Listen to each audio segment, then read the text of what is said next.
What's going on, everybody? This is dkdynamite, and tonight what I have for you guys is my second upload of the night. We have some breaking news about Call of Duty 2020, straight from the man himself, the Long Sensation. Now, if you guys didn't know, his main Twitter account did get suspended for unknown reasons. I'm gonna assume it is because he does have legit inside information and was publicly tweeting about it, so he is now known on Twitter as Tom Henderson. His link will be down below in the description. He recently shared that Nuketown Jungle, Summit, and Firing Range are already remastered maps coming to Black Ops 2020. He then said they should have just remastered the original at this rate. So let's think about this very carefully now. We just saw Firing Range, Summit, and Jungle within DLC 6 of Black Ops 3, right? The Back in Black pack, which you got for pre-ordering Black Ops 4 digitally through the PSN store. You got those maps in Black Ops 3 already, and they look great. We then got those same maps again at launch of Black Ops 4. Once again, faithful remasters, not remakes with new scenery and a new theme going, direct remasters from Black Ops 1, and now we're going to be seeing those maps yet again in Call of Duty 2020. Now, I love just about all of the iconic Black Ops multiplayer maps, and same goes with Modern Warfare. I'm a huge fan of, Terminal, Rust, Dome, Hard Hat. I love those maps, and I'm happy to see them on current gen hardware with the new engine, the beautiful new engine that we're going to be seeing used going forward with the franchise. But what does the DLC model look like now? I'm happy with free content, absolutely happy, but it just seems like we're going to be seeing more and more remasters and remakes and not actual new content. Is it because the content is free?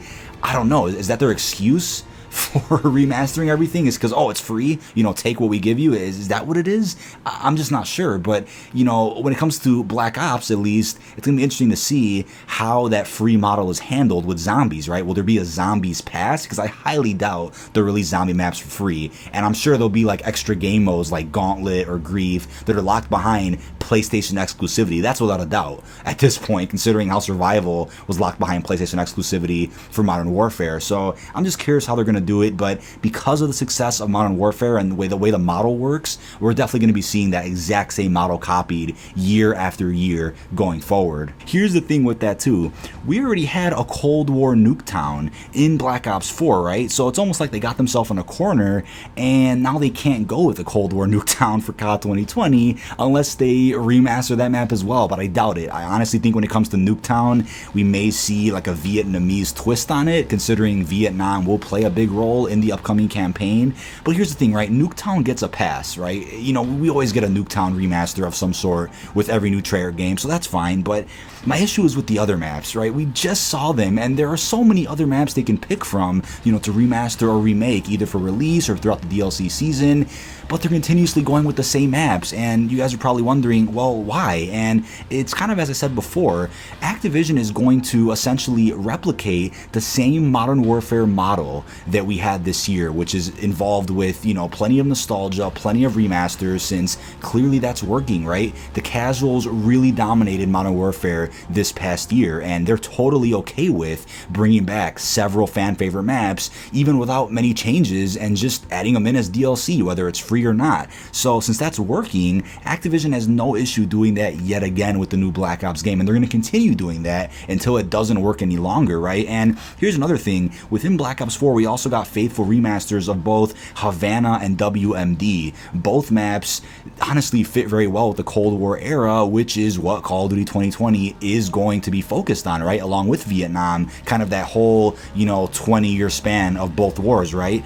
So don't be surprised if you see both Havana and WMD in COD 2020 again. It's just a bit unfortunate, right? Not that I despise the Modern Warfare model, but it just seems like anytime there's new content of any sort, it has to do with, some iconic Modern Warfare multiplayer maps, right? So it seems like Black Ops will be getting the same treatment. Now, in terms of when they'll stop doing stuff like this, it may be a while. It may be when, the casuals start complaining a lot more and they notice that microtransaction sales are down. Maybe then they'll make some changes, but it seems like the Call of Duty franchise going forward is going to be all about these remakes, remasters, however you want to describe them.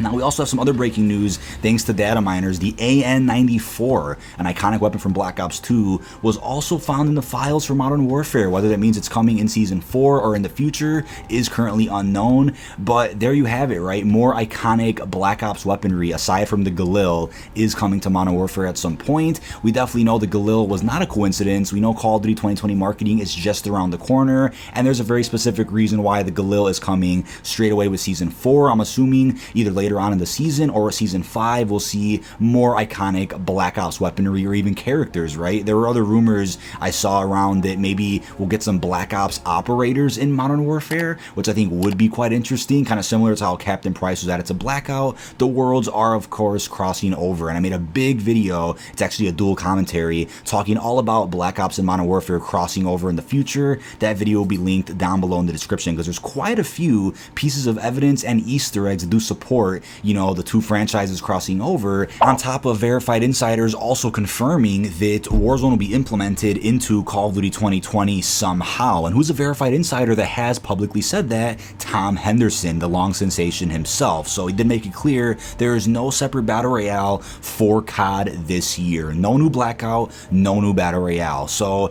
unless they keep Warzone themed with Modern Warfare and there's a slot for Warzone at the main menu of COD 2020, then it does look like we will be getting a Treyarch style update to Warzone, right? So we'll see maybe a new version of Verdansk, right? Like we said in our dual commentary, it could be, you know, Verdansk back from the Cold War, because there's so much evidence to support that something happened at Verdansk in the Modern Warfare universe all the way back in the Cold War. And coincidentally, what is new Call of Duty likely going to be called, and where will it be located in the Cold War as well? So that cannot be a coincidence. I mean, there's just so many lines being drawn together with this. And the thing is too, you know, Modern Warfare was rebooted for a reason. You know, I had a hard time grasping why they couldn't just do a Modern Warfare 4, a prequel or sequel to the original Modern Warfare 3, and now it's making sense, right? Not only business-wise, not only for a cash grab, but rebooting Modern Warfare for the sole purpose of now being able to cross all of that over with Black Ops, so that as everything is in one universe going forward, they can just continuously update Warzone on its own. And, you know, with other campaigns and such, they can maybe tease an upcoming crossover. Like we said in our video as well, there could be maybe, you know, a new Black Ops 2, a new Black Ops 3, and then a new Modern Warfare 2 and a new Modern Warfare 3, and then at the ending of those games, little by little, there'll be this build up to this Avengers level crossover. Well, eventually we'll get a Call of Duty game where everybody works together against one threat. I think that would be awesome, right? And again, as I said before too, Black Ops Cold War would obviously take place, you know,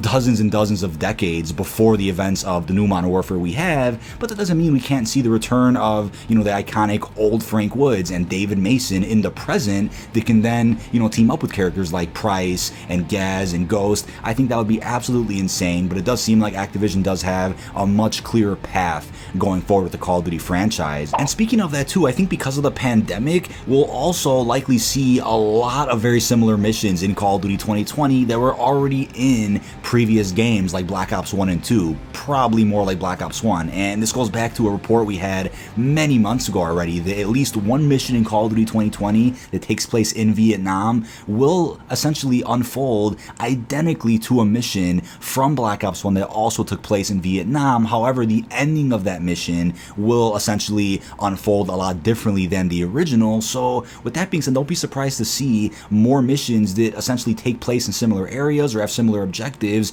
to missions we've already played before. That's an easy way for them to save time on development and focus on other things that require more attention, which will obviously have, you know, microtransactions in them, like the multiplayer, like the zombies, and whatever other modes are in the game. But I think Activision definitely wants to ensure that going forward, that Modern Warfare model is essentially replicated, you know, as close as possible when it comes to the in-game store, with the bundles, with the COD point systems, all of that stuff. But, you know, when it comes to campaign as well, I know a couple of days ago I uploaded a live reaction to the leaked gameplay that came out of the campaign. A little update to that story is that a Raven developer that actually worked on that publicly posted that on the internet. It could be found online, and I'll put the link down below in the description for it. There's actually more gameplay than I even saw that day when I uploaded that video. There's more gameplay on this site the Raven developer actually showed, and again, it just goes to show that Raven has worked very closely with many different studios on so many different projects, whether it's Call of Duty or not.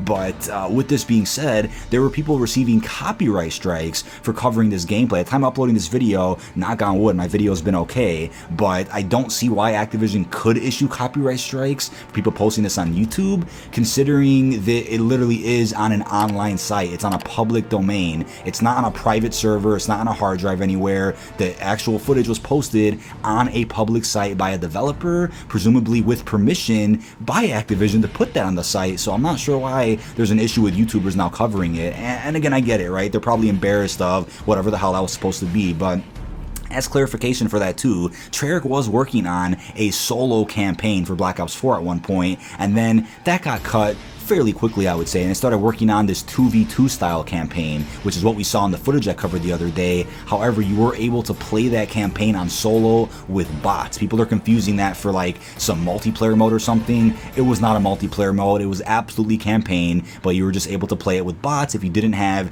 a party for a 2v2. But that is about it, everybody. This has been dkdynamite. Leave all your thoughts down below in the comments about remastered maps already being featured in Call of Duty 2020. Also, leave your thoughts on what you expect to see in the upcoming campaign and when you could hope to see an actual title reveal for this damn game, because this is going on to be the longest reveal for Call of Duty in the history of the franchise, and it's probably because of the pandemic. I'm sure we would have got something by now if it wasn't for that, but hopefully we'll get something sooner than later. Thank you so much for watching, and peace out, everyone.